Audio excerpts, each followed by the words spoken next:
ನಮಸ್ಕಾರ. ಅಟ್ಟಿ ಊಟ ಕನ್ನಡ ಯೂಟ್ಯೂಬ್ ಚಾನಲ್ಗೆ ನಿಮ್ಮೆಲ್ಲರಿಗೂ ಸ್ವಾಗತ. ನಾನು ಇವತ್ತು ಮನೆಯಲ್ಲೇ ರುಚಿಯಾದ ಶುಚಿಯಾದ ಒಳ್ಳೆ ಗುಣಮಟ್ಟದ ತುಪ್ಪವನ್ನು ಮನೆಯಲ್ಲೇ ಹೇಗೆ ಮಾಡ್ಕೊಳ್ಳೋದು ಅಂತ ನಿಮಗೆ ತೋರಿಸ್ತಾ ಇದ್ದೀನಿ. ನಾವು ಹಸುವಿನ ಬೆಣ್ಣೆ ಮತ್ತು ಎಮ್ಮೆ ಬೆಣ್ಣೆಯನ್ನು ಎರಡನ್ನೂ ಕೂಡ ಉಪಯೋಗಿಸಿ ತುಪ್ಪವನ್ನು ಮಾಡ್ಬೋದು.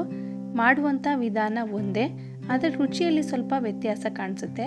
ರುಚಿ ವ್ಯತ್ಯಾಸದಲ್ಲಿ ಹಸುವಿನ ತುಪ್ಪನೇ ಒಂದು ಮೇಲ್ಗೈ ಅಂತ ಹೇಳ್ಬೋದು. ಅದು ತುಂಬಾ ರುಚಿಯಾಗಿರುತ್ತೆ. ಅದರ ಜೊತೆಗೆ ಮಕ್ಕಳಿಗೆ, ವಯಸ್ಸಾದವರಿಗೆ ಎಲ್ಲರಿಗೂ ಕೂಡ ಇದು ಚೆನ್ನಾಗಿ ಹೊಂದ್ಕೊಳ್ಳುತ್ತೆ. ಹಾಗಾಗಿ ನಾನು ಇವತ್ತು ಹಸುವಿನ ಬೆಣ್ಣೆಯಿಂದ ತುಪ್ಪವನ್ನು ಮಾಡಿ ತೋರಿಸ್ತಾ ಇದ್ದೀನಿ. ಅದಕ್ಕಾಗಿ 2 kg ಹಸುವಿನ ಬೆಣ್ಣೆಯನ್ನು ತಂದಿದ್ದೀನಿ. ಅದನ್ನು ಒಂದು ದೊಡ್ಡ ಪಾತ್ರೆಯಲ್ಲಿ ಹಾಕಿ ಕಾಯೋದಕ್ಕೆ ಇಟ್ಟಿದ್ದೀನಿ.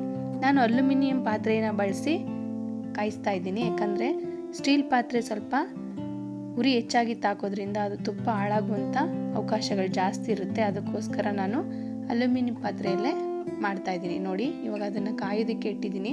ಬೆಣ್ಣೆ ಕರಗ್ತಾ ಇದೆ, ನೋಡ್ತಾ ಇರ್ಬೋದು ನೀವು. ಕರಗಿ ಸ್ವಲ್ಪನೇ ಕರಗ್ತಾ ಇದೆ. ಸ್ವಲ್ಪ ಟೈಮ್ ತಗೊಳುತ್ತೆ. ನಾವು ಪಕ್ಕದಲ್ಲೇ ಇಟ್ಕೊಂಡು ಅದನ್ನು ನೋಡ್ಕೋಬೇಕು. ಉಕ್ಕಿ ಬರುವಂಥ ಅವಕಾಶಗಳು ಜಾಸ್ತಿ ಇರುತ್ತೆ. ಅದಕ್ಕೆ ಪಕ್ಕದಲ್ಲೇ ಇದು ನೋಡ್ಕೋಬೇಕು. ಈಗ ಅರ್ಧ ಮಟ್ಟಕ್ಕೆ ಕರಗಿದೆ, ನೊರೆ ಎಲ್ಲ ತುಂಬಿಕೊಂಡಿದೆ, ಮನೆ ತುಂಬ ಪರಿಮಳನೂ ತುಂಬಿಕೊಂಡಿದೆ.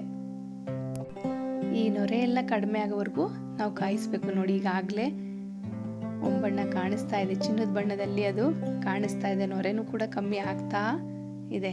ಚೆನ್ನಾಗಿ ಕಾಯಿಸ್ಬೇಕು. ಈಗ ನೊರೆ ಆಲ್ಮೋಸ್ಟ್ ಕಮ್ಮಿ ಆಗಿದೆ. ಒಂದು ಹಂತಕ್ಕೆ ಇವಾಗ ರೆಡಿ ಆಗ್ತಾ ಇದೆ ತುಪ್ಪ. ನಾವು ಈ ಸಮಯದಲ್ಲಿ 2 ಸ್ಪೂನು ತುಪ್ಪದ ಪುಡಿ, ವಿಳ್ಯದೆಲೆ ಹಾಗೆ ಕರಿಬೇವನ್ನು ಎತ್ತಿಟ್ಕೊಂಡಿದ್ದೀನಿ. ಇದನ್ನು ಈ ತುಪ್ಪ ನೊರೆ ಎಲ್ಲ ಹೋಗಿ ಈ ಥರ ಗುಳ್ಳೆಗಳು ಕಾಣಿಸ್ಕೊಂಡಾಗ ಹಾಕಬೇಕು. ನೋಡಿ, ಇವಾಗ ಪೂರ್ತಿ ಪ್ರಮಾಣದಲ್ಲಿ ನೊರೆ ಹೋಗಿದೆ, ಒಳ್ಳೆ ಎಣ್ಣೆ ಥರ ಕಾಣಿಸ್ತಾ ಇದೆ. ಸ್ವಲ್ಪ ಗುಳ್ಳೆಗಳು ಕಾಣಿಸ್ತಾ ಇದೆ. ಈ ಸಮಯದಲ್ಲಿ ನಾವು ತುಪ್ಪದ ಪುಡಿ, ವಿಳ್ಯದೆಲೆ ಮತ್ತು ಕರಿಬೇವನ್ನು ಹಾಕಬೇಕಾಗುತ್ತೆ. ಒಬ್ಬೊಬ್ಬರು ಇದಕ್ಕೆ ನುಗ್ಗೆ ಸೊಪ್ಪನ್ನು ಕೂಡ ಹಾಕ್ತಾರೆ, ಹಾಕೋಬೋದು, ಏನು ತೊಂದರೆ ಇಲ್ಲ. ನಾನು ಇಷ್ಟನ್ನು ಹಾಕಿದ್ದೀನಿ. ಇಷ್ಟನ್ನು ಹಾಕಿ ಒಂದು ಸೌಟಲ್ಲಿ ಚೆನ್ನಾಗಿ ಮಿಕ್ಸ್ ಮಾಡ್ತಾ ಇದ್ದೀನಿ. ನೋಡಿ, ಗುಳ್ಳೆಗಳು ಜಾಸ್ತಿ ಆಗ್ತಾ ಇದೆ.